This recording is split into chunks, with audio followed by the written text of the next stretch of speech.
teman-teman bagaimana merubah kata di menjadi kata meng.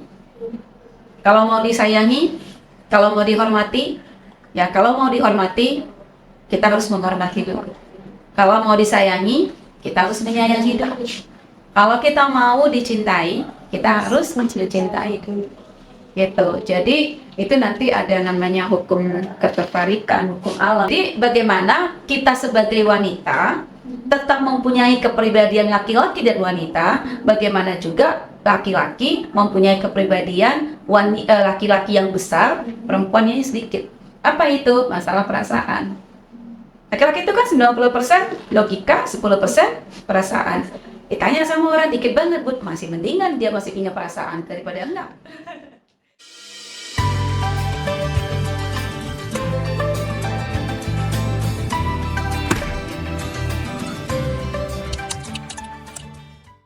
Halo, assalamualaikum semuanya. Kembali lagi di podcast Format Kita, informasi cermat untuk kita yang diadakan oleh Kementerian Kominfo, Badan Eksekutif Mahasiswa Politeknik Negeri Medan.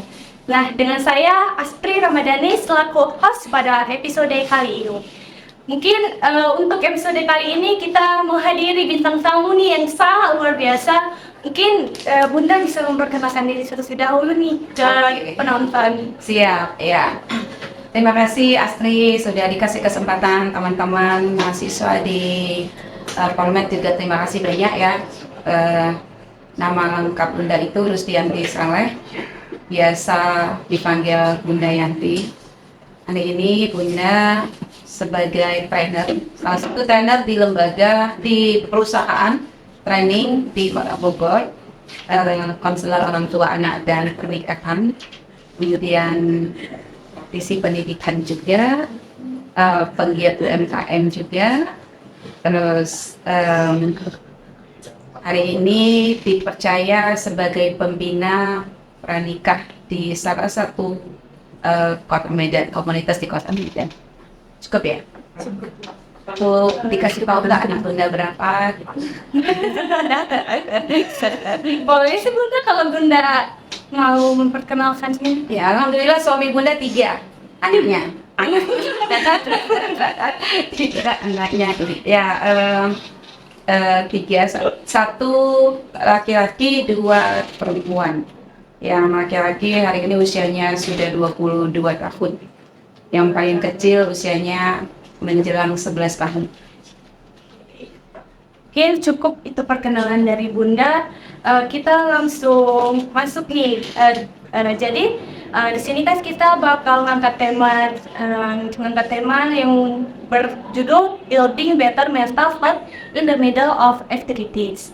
Nah, ini kan dia membangun mental dan kenyamanan di tengah-tengah aktivitas. Nah, di sini saya mau bertanya nih, Bun. Jadi, gimana sih cara mengendalikan kesehatan mental di tengah banyak tekanan? Mungkin tekanan seperti perkuliahan gitu, Bun.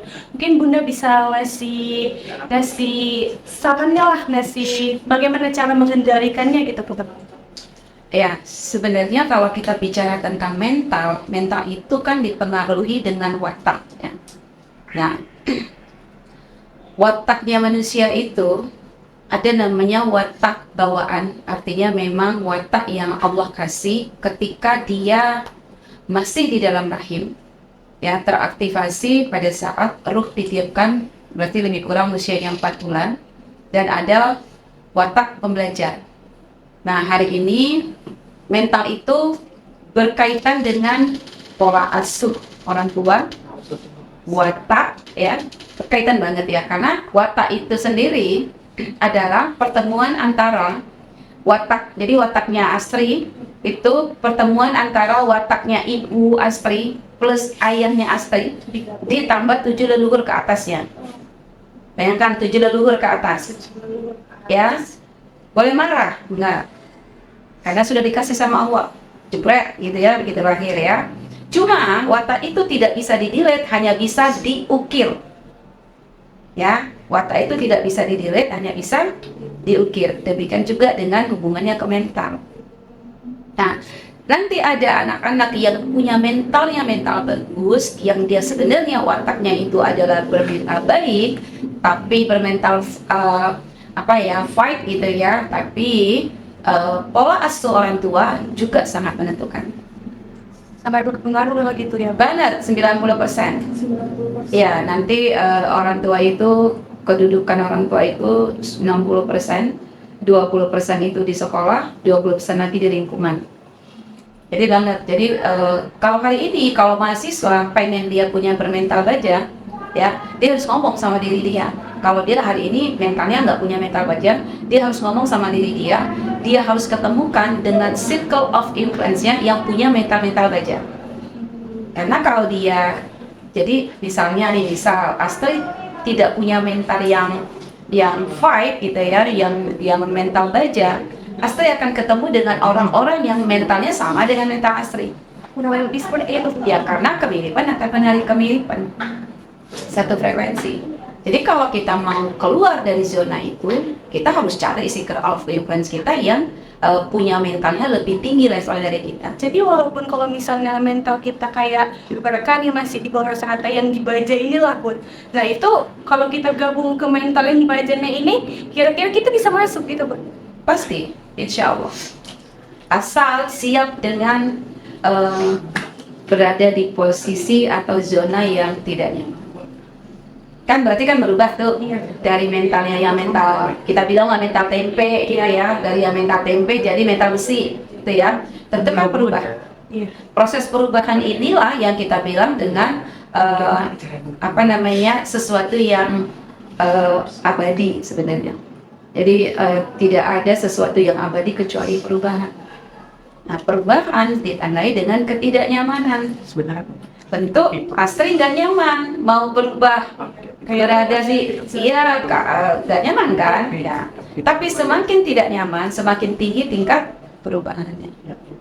Nah, balik lagi, Bunda juga sebagai seorang trainer, banyak orang bilang Bunda itu juga motivator, gitu ya. Tugas Bunda itu hanya mampu mengajak, hanya sampai mengajak.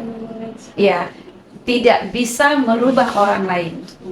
Jadi kalau teman-teman ada ngerasa pengen merubah orang lain, siap-siap untuk patah hati yang disengaja. Karena Allah sendiri pun tidak akan merubah suatu kaum sebelum kaum itu merubahnya. Arab itu ayat 11 tuh kalau nggak salah. Berarti memang atas dari diri sendiri. Pasti. Kalau misalnya dari diri sendiri memang udah nolak buat berubah, pasti pahit untuk ke depan. Ya, pasti itu. Karena memang sehebat apapun seorang motivator, tetap motivator yang terhebat adalah diri sendiri. Diri sendiri. Diri sendiri. Jadi pun kalau misalnya nih kan banyak tekanan juga seperti kayak dosen mungkin tuan banyak masuk tugas gitu kan. Nah itu pasti kan mentalnya tuh kayak kan stres gitu kan Bun. Nah itu gimana sih ngatasinnya, kayak ini harus dikerjain juga, cuman pasti kan otomatis mentalnya itu pasti ada stres gitu kan Bun. Nah itu gimana cara mengatasinya Bun kalau seperti itu? Kalau kita tuh selalu bilang ya ke teman-teman atau ke klien Bunda itu, kalau kamu letih, istirahat, jeda. Ya, itu kan berarti kan posisi yang permasalahan yang bertubi-tubi membuat kita menjadi stres, ya kan? Terus kadang-kadang kita pengen teriak, tapi nggak tahu teriaknya gimana. Makanya harus kita lakukan apa? Istirahat. Cuma istirahat itu nggak boleh lama. Istirahat itu hanya boleh sebentar supaya kita nggak jadi seperti zombie. Ya, zombie yang ya manusia yang tidak bernyawa. Kalau kita terlalu lama istirahat, jadi sebenarnya apa sih fungsi istirahat atau jeda? Fungsi jeda atau istirahat adalah untuk mengumpulkan energi biar bisa melompat lebih tinggi ke depannya. Itulah dia. Itu mahasiswa ya sama. Istirahat, Lebih seperti itu juga. Iya, cuma istirahatnya nggak boleh lama ya. Terus istirahatnya juga bukan istirahat yang orang stres itu nggak boleh tidur loh. Iya, Nggak boleh. Nggak boleh. Orang stres itu harus bergerak. Jadi kalau hari ini kalian ngerasa diri kalian itu stres, kalian nggak boleh tidur. Justru ketika kalian tidur, stresnya semakin banyak. Jadi orang stres itu harus bergerak. harus beraktivitas. harus beraktivitas. Dari duduk ke berdiri pun sudah bergerak.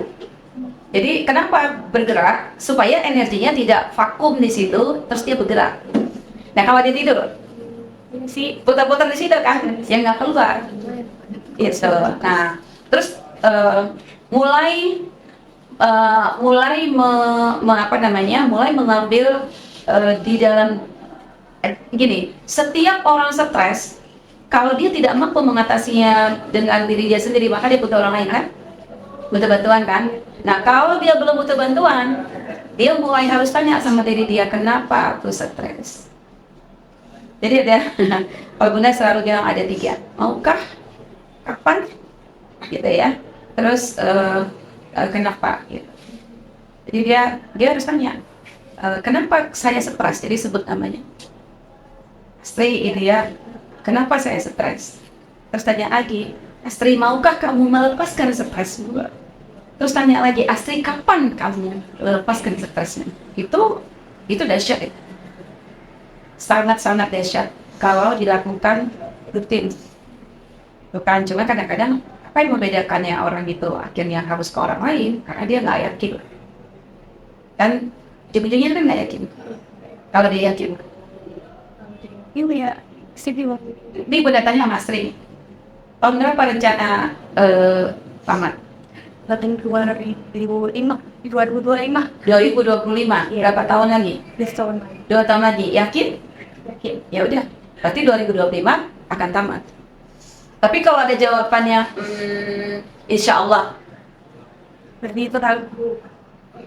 karena seluruh yang paling besar di tubuh kita itu adalah perasaan. Perasaan itu komponen yang paling besar, dia akan menuntun pikiran kita. Dari pikiran dia akan menuntun tindakan kita. Kalau ada perasaan kita, perasaan bisa nggak ya perasaan kan? Terus pikiran kita apa? Dan pun bingung itu tadi. Bingung kan? Terus tindakannya apa? Tindakan. Kamu jadi bingung juga mau Tindakannya jadi bingung. Terus karakternya apa? bingung itu. Semakin bingung kan? Akhirnya hasilnya Hasilnya sih. ya rentangan untuk bingung. Nah itulah. Makanya kunci yang paling tinggi adalah yakin. Jadi pun kalau misalnya kesehatan mentalnya itu terjadi tuh biasa yang Bunda tahu lah kesehatan mental di anak-anak muda sekarang itu seperti apa selain mungkin selain di dunia perkuliahan lah. Biasanya itu orang tua. Gini ya. 90% anak-anak yang bermasalah itu bukan karena anaknya yang bermasalah, tapi karena orang tuanya yang bermasalah. 90%. Ya. Banyak orang tua yang punya ekspektasi tinggi ke anak-anaknya, tapi orang tua tidak mensupport anaknya untuk punya ekspektasi tinggi. Kan? Hanya maunya aja, cuman nggak ada supportnya kan. Ya, karena harus jujur, orang tua itu yang paling bangga kalau anaknya berprestasi daripada anaknya sendiri. Makanya kalau kalau lagi masa-masa ya karena Bunda kan teman Bunda itu kan yang paling banyak orang tua ya di dunia di media kan paling banyak orang tua ya. Kalau anaknya wisuda yang paling banyak posting itu siapa? Anaknya atau orang tuanya? Orang tuanya. Gitu. Jadi orang tua merasa bahwa ketika anaknya berprestasi itu gue. Yang merasa dirinya Ya, jadi kalau dia nggak berprestasi, jadi kalau anaknya nggak berprestasi, dia merasa nggak berprestasi. ya dirinya nggak berprestasi gitu. Tapi itu sebagian ya untuk orang tua yang belum belajar paham. Tapi kalau orang tua yang sudah belajar, insya Allah nggak kayak gitu. Selain dari itu ada lagi nggak? Ekspektasi yang terlalu tinggi tanpa bisa mengukur diri. Jadi boleh nggak kita berekspektasi? Ya boleh banget. Tapi harus proses ya, kita harus ukur diri. Berikutnya apa? Maunya instan. Ya. Apalagi Apa yang membedakan zaman Bunda dengan zaman sekarang? Kalau zaman Bunda dulu adalah zaman yang benar-benar menikmati proses. Kalau hari ini kalian sangat rentan untuk menikmati proses. Zaman Bunda dulu kalau dosen hari ini datang untuk periksa, untuk mengecek skripsi gitu ya, datang lagi 3 bulan buat kita adalah sesuatu yang biasa. Jangan dulu. Ya, kalau zaman sekarang 3 bulan baru datang, dia langsung punya pikiran yang aneh-aneh. Maunya dosen itu apa sih? Iya. Gitu ya. Apa sih maunya dosen itu? Nah itu kan, kenapa? Karena memang kalian masuk generasi apa ya? Pasti generasi apa? Generasi Z ya. Ya, salah satu ciri generasi Z adalah tidak bisa menikmati proses. Tidak mampu menikmati proses, maunya instan. Ya, makanya segala sesuatu yang instan itu tidak akan menghasilkan yang namanya intan. Itu. Nikmati prosesnya. Kalau kita kaji Al-Quran, Al-Quran itu selalu bilang, ada beberapa di Al-Quran itu yang bilang memang orang yang menikmati proses itu hasilnya akan jauh lebih bagus daripada yang dia dapatnya secara instan. Itu.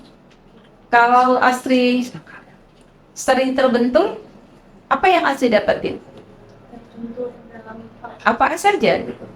Terbentur dalam masalah. Ya, terbentur dalam apa saja? Terbentur dalam kuliah, terbentur dalam dalam menerima pembelajaran, terbentur dalam pergaulan, terbentur masalah hati. Apa yang Astri rasakan seperti apa? Hasilnya seperti apa? Hasilnya memang awalnya prosesnya pasti sedih gitu kan, dan cuma nanti ya nanti hasilnya pasti memuaskan. Ya, karena orang yang sering terbentur itu biasanya akan menjadi gampang untuk terbentur. Namanya terbentur ya. Tapi terbenturnya tanda petik. Jangan terbentur-terbenturnya tanpa dia melakukan yang namanya usaha, gitu ya. Ada yang namanya ikhtiar kan. Ikhtiar itu kan segala sesuatu. Ikhtiar itu kan salah satu yang memang diwajibkan untuk manusia. Diwajibkan. Jadi kalau hari ini Astri tidak berikhtiar, yang terjadi apa? Siapa akan terjadi yang mau?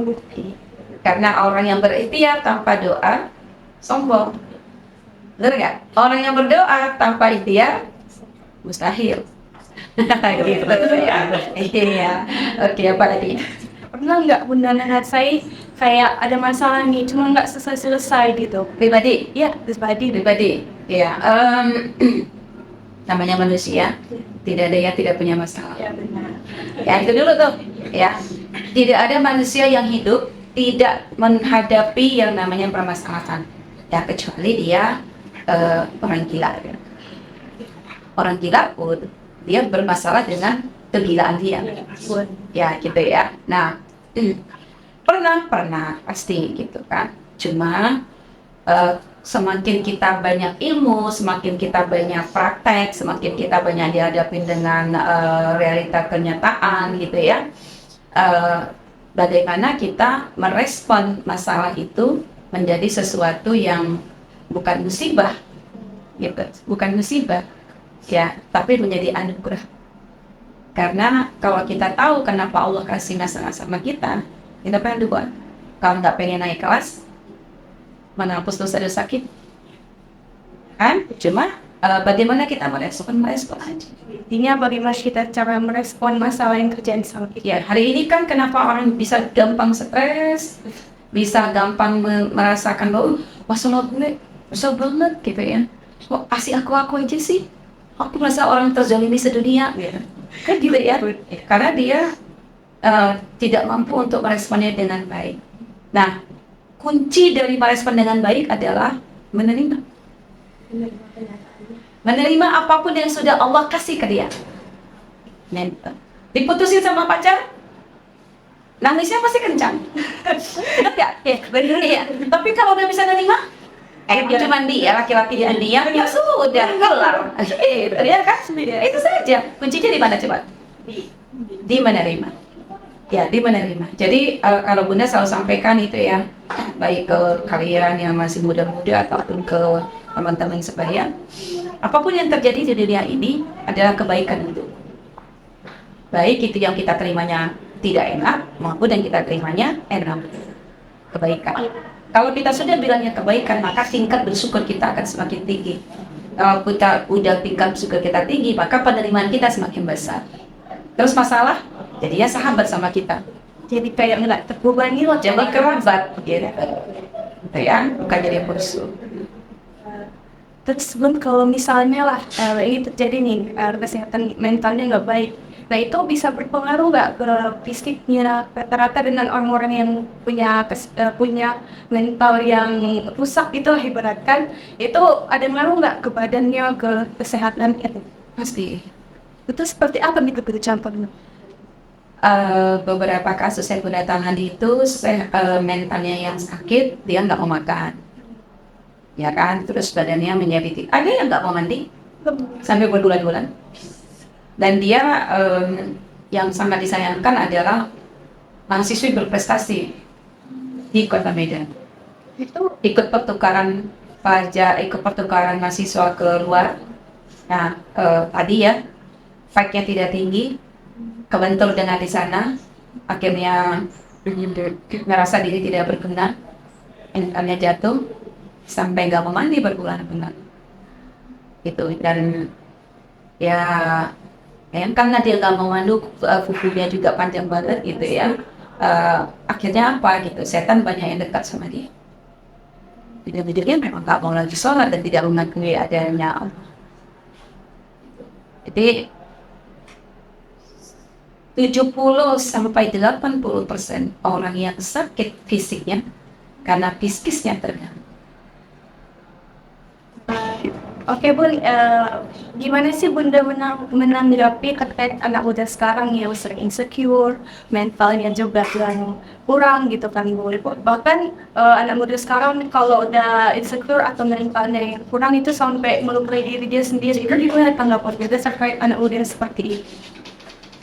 Ya itu kan bagian dari sakit mental ya, tidak sehat mentalnya ya. Tapi percayalah itu anak muda yang memang bermasalah secara mentalnya, karena secara zaman, kalau anak muda sekarang adalah anak-anak muda yang kreatif, anak-anak muda yang penuh inovatif, ya anak-anak muda yang memang daya kreasinya itu lebih besar gitu ketimbang di zaman dulu gitu kan. Kenapa? Karena hari ini kan peluang untuk melakukan itu banyak, makanya sekarang timbullah youtuber muda kan gitu. Nah itu kenapa? Karena mereka kreatif. Nah kalau yang insecure apalagi tadi insecure terus overthinking ya, itu kan memang dia secara kepribadiannya. Balik lagi ke Ya, jadi nggak bisa kita mengambilnya secara global. Nah, terus mungkin dia nggak paham, mungkin dia tidak mengenal dirinya. Jadi kalau orang tidak kenal dengan dirinya, dia nggak kenal akan Robnya. Kalau dia sudah kenal akan Robnya, apa yang harus dia insecure-kan? Toh aku diberikan Allah itu dalam kondisi yang sempurna. Apa yang harus aku insecure-kan, gitu kan? Bahkan banyak orang yang tidak sempurna secara anggota tubuh justru lebih sempurna. Jadi tidak sempurna dibalik ketidaksempurnaan, gitu kan? Kembali lagi biasanya sakit mental, gitu. Apalagi kalau dia sudah mulai melukai diri dia. Orang melukai diri kenapa? karena mungkin ngerasa dirinya udah penting atau ya itu seperti tadi Tertekan kan ya? Iya, kami tertekan. Makanya dia melukai diri dia. Nah, terus gimana caranya? Ya, dia harus menghindari dari rasa tertekan. Harus menghindari rasa tertekan. Terus apalagi? Dia harus menerima apapun yang terjadi dalam kehidupan dia. Apapun yang terjadi dalam kehidupan dia yang ditetapkan sama Allah, dia harus terima. syukur Ya, kenapa dia tertekan? karena dia tidak menerima. Yes, karena dia belum bisa menerima. Kalau dia sudah bisa menerima, insya Allah.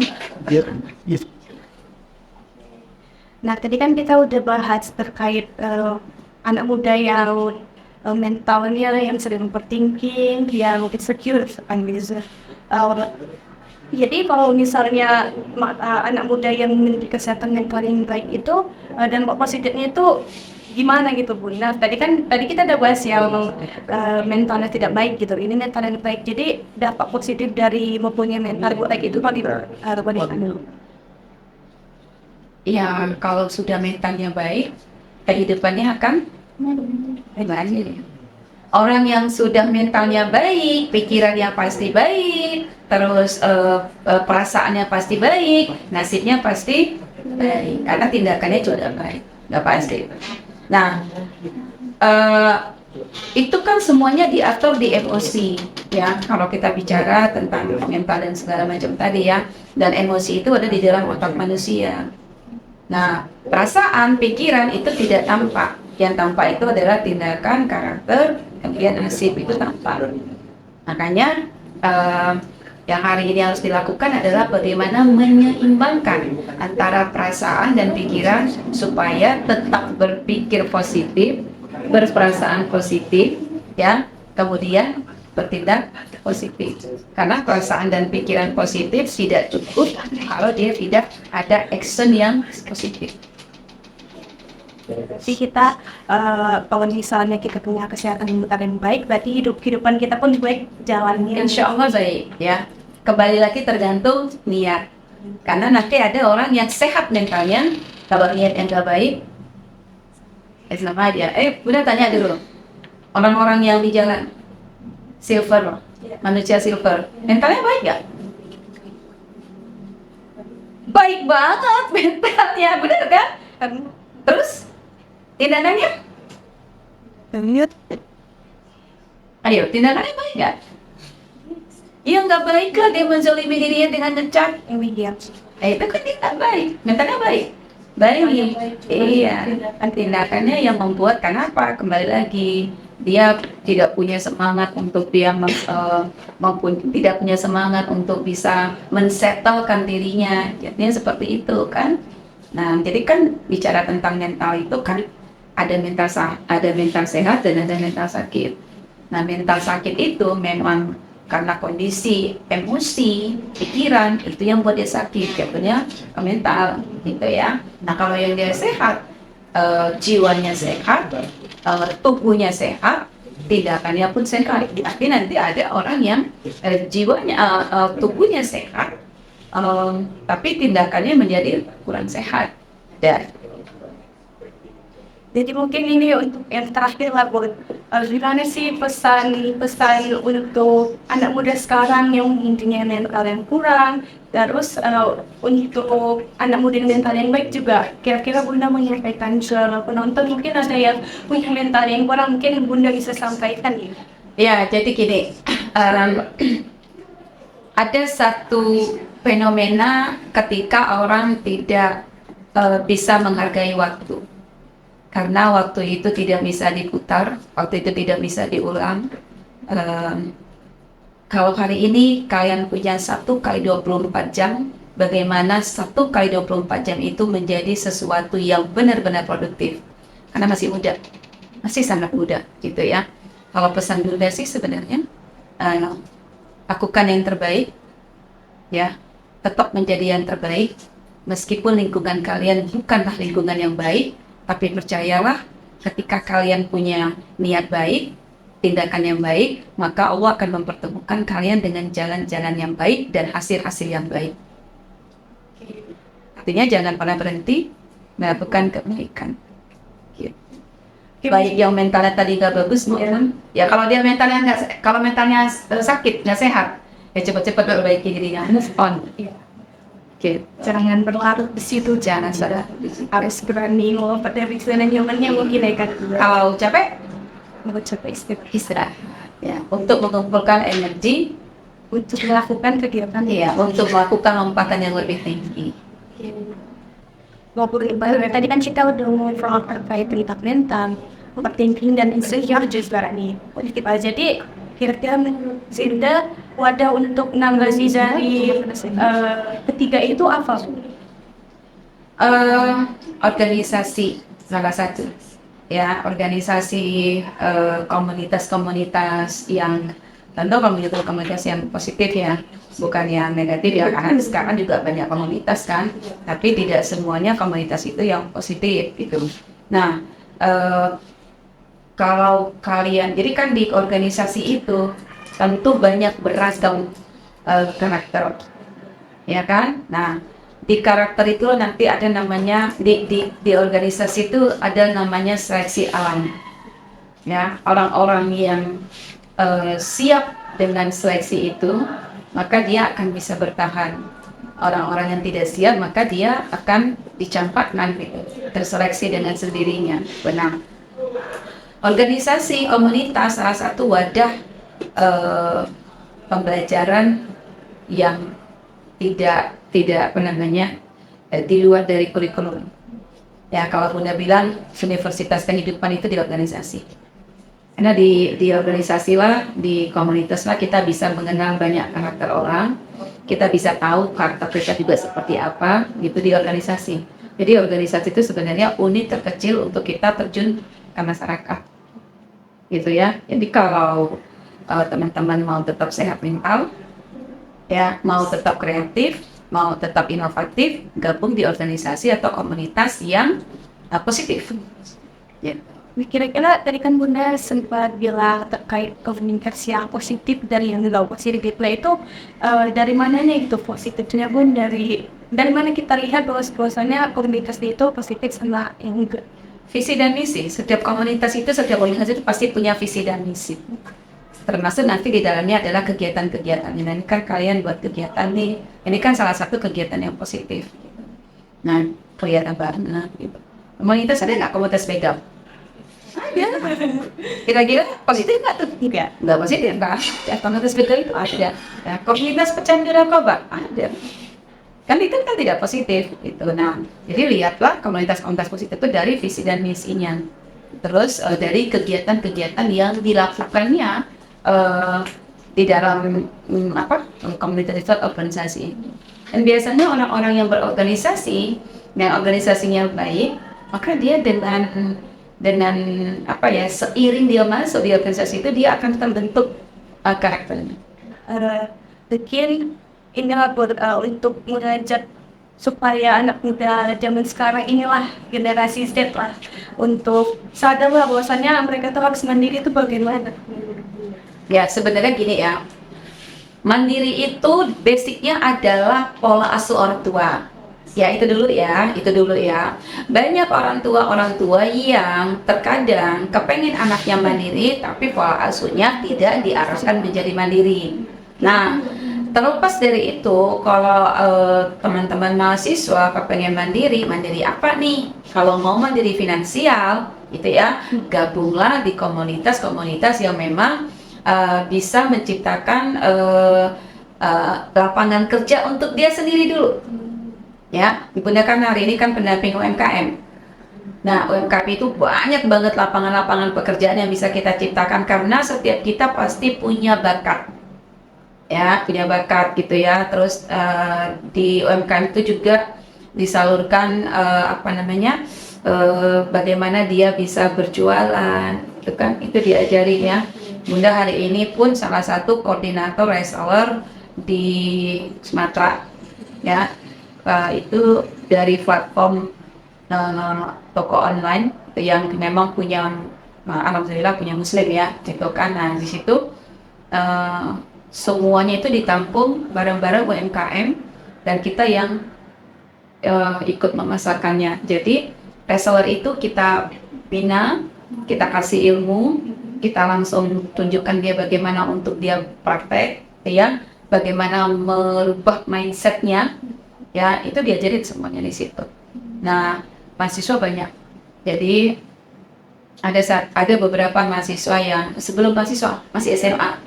Jadi dia masih SMA, terus dia ngomong ke Bunda, Bun, aku mau kuliah, tapi orang tuaku nggak mampu. Gitu ya. Terus Bunda bilang, kamu boleh gabung di sini, ya, namanya Evermos, gitu ya. Kamu boleh gabung di sini, nanti insya Allah akan dipandu, akan didampingi untuk kamu bisa menjadi pedagang yang elegan, tapi tetap harus belajar. Nah, ketika Bunda dampingi, terus Bunda bilang sama dia, kamu harus punya target. Targetnya adalah mau kuliah, dan hasil dari transaksi dia bisa masuk ke salah satu perguruan di Kota Medan, semuanya dari itu. Sampai hari ini. Itu bagian kecil ya. Itu bagian kecil ya. Jadi apa ya?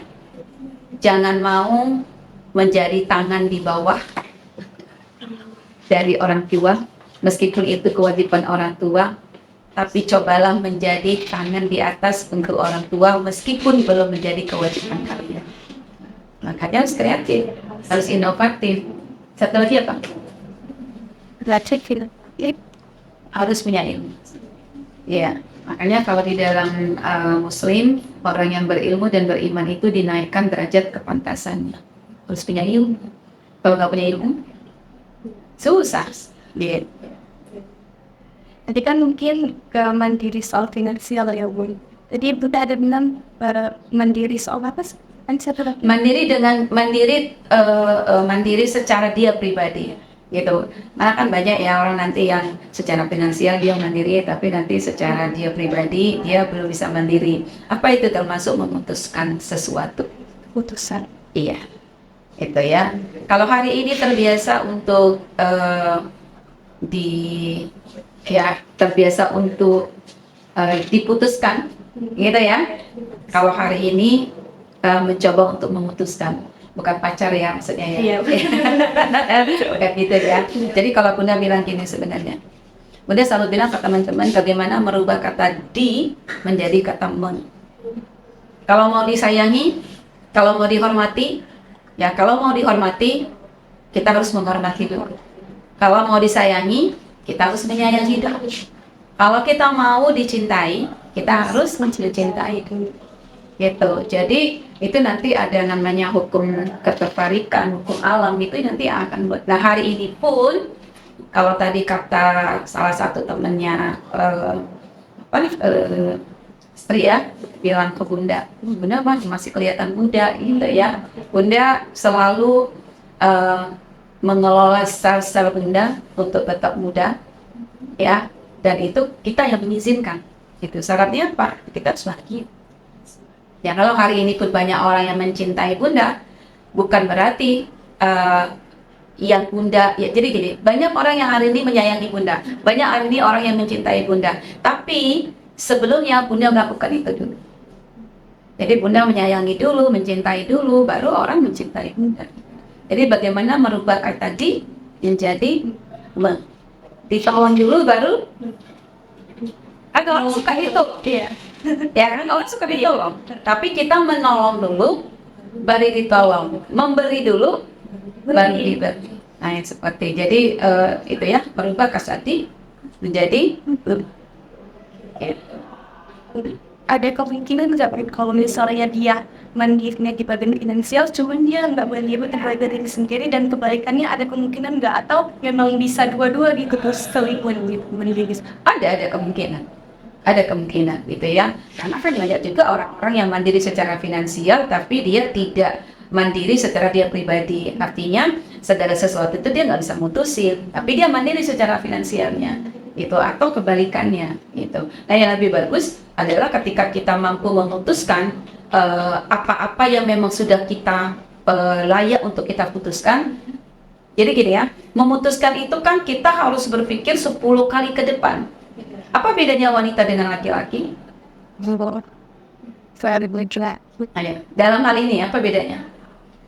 Umumnya kita ngambil secara umum ya. Wanita ngomong dulu baru mikir.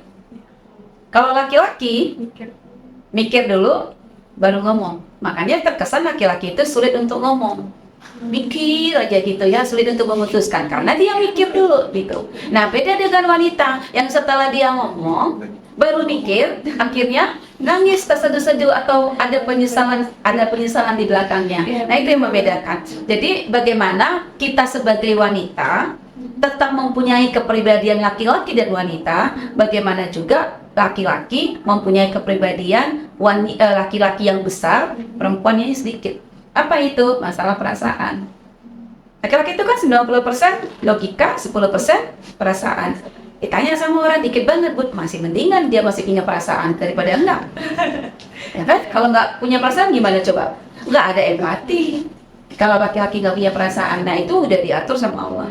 Nah wanita 90% perasaan, 10% logika. Makanya wanita itu selalu apa-apa bawa perasaan. Nah, satu lagi Bunda mau bilang, kalau kepengen berperan, jangan baperan.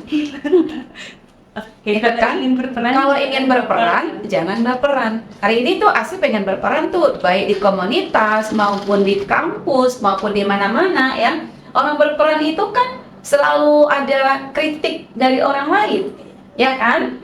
Kepengen berperan, ya jangan baperan. Oke, jangan baperan. Ya, kita kalau bilang karakter itu dibentuk dengan sendiri enggak. Artinya memang ada pemicunya. Kita misalnya gini, dari tadinya dia males, terus lihat di sekelilingnya tuh ada orang-orang yang rajin, terus dia dikasih tanggung jawab dan tugas yang harus memang sesuai dengan target, maka dia pacukan diri dia. Kembali lagi ke perasaan, kembali lagi ke pikiran, kemudian ke tindakan, dari tindakan ke kebiasaan, dari kebiasaan karakter jatuhnya asik. Nah, gitu kan? Makanya Bunda selalu bilang hati-hati dengan perasaan. Karena perasaanmu akan mempengaruhi pikiranmu. Hati-hati dengan pikiranmu. Karena pikiranmu akan mempengaruhi tindakanmu. Hati-hati dengan tindakanmu. Karena tindakanmu akan mempengaruhi kebiasaanmu. Hati-hati dengan kebiasaanmu. Karena kebiasaanmu akan mempengaruhi nasib. Itu mungkin untuk episode kali ini ya. Ya, karena bicara tentang mental ya. Gitu. Oke, kesimpulan dari podcast kita pada episode kali ini, kita harus menjadi anak muda yang kreatif, inovatif, dan punya ilmu. Terus jangan baperan juga jadi anak muda, karena kalau mau berperan, jangan baperan. Oke, mungkin itu penutup dari saya selaku MC. Saya pamit undur diri, dan sama Bunda kami pamit undur diri, dan saya akhiri dengan wassalamualaikum warahmatullahi wabarakatuh.